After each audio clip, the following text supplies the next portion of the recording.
Caroline. Can we expect any more revolving door press conferences in the near future? What was that? Wasn't that fun? A little fresh air this morning. It's good for everybody.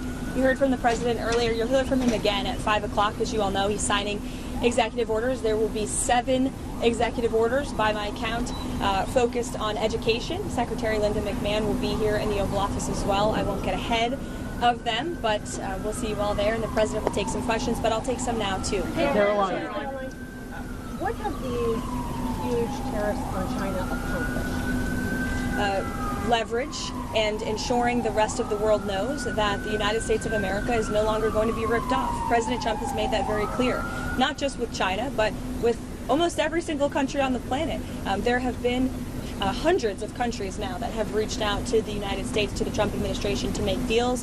As I said yesterday, there were 18 proposals on paper that have been presented to our trade team, and we're negotiating on behalf of the American worker. And no other president has taken on such an endeavor. Many have talked about it. Many on both sides of the aisle have pledged to do what's right for the American worker and our manufacturing industry, but this is the first president to actually use the leverage of the United States to bring people to the table. But has that leverage actually worked? Because China hasn't made any concessions at all.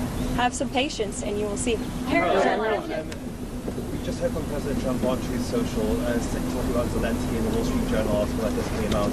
Has the U.S. asked Ukraine to give up Crimea as part of this negotiation for a peace? And also, will he be meeting with Zelensky in Rome this weekend? Well, as President Trump rightfully pointed out in that statement, it was President Obama who gave up Crimea, who allowed Russia to take it over in 2014.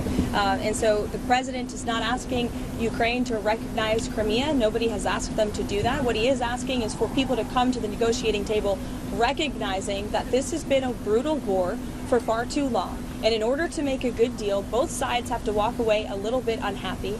And unfortunately, President Zelensky has been trying to litigate this peace negotiation in the press. And that's unacceptable to the president. These should be closed-door negotiations. The president's national security team, his advisors, have exuded significant time, energy, and effort to try to bring this war to an end.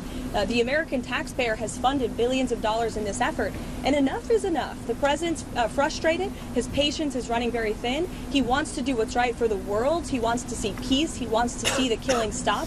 But you need both sides of the war willing to do that. And unfortunately, President Zelensky seems to be moving in the wrong direction.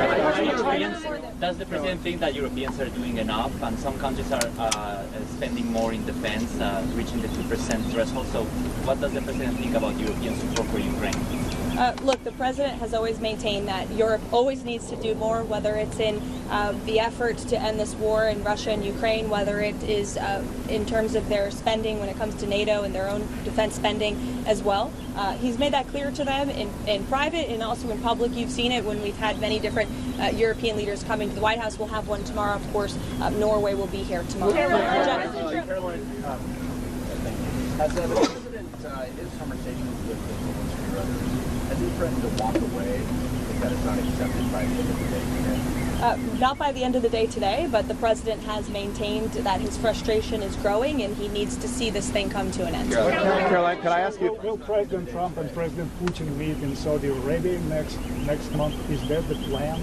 I'm not tracking a meeting at this time, but as always, we'll keep you updated. I did announce the dates of the foreign trip yesterday. On this morning, can you talk about the motivation behind the significance of President's move to install massive American flags here at the White House out of the Congress? I'm sorry? Can you talk about the motivation behind, as well as the significance of the president's move to install massive American flags? Oh, the flags. I thought you were referring to the flags we lowered in honor of Pope Francis. Yeah, look, I mean, the president is a real estate developer at heart, and he's always looking for ways to improve the White House complex, not for him, but for future generations, for future presidents. He has some fun ideas for this complex, which we've kept you all apprised of as they have happened and will continue to do. So you can expect to look up, I think, quite soon and see a very big, beautiful American flag, perhaps on the North Lawn and the South Lawn. I think it has yet to be decided. So we'll see you all later. Thanks. Caroline.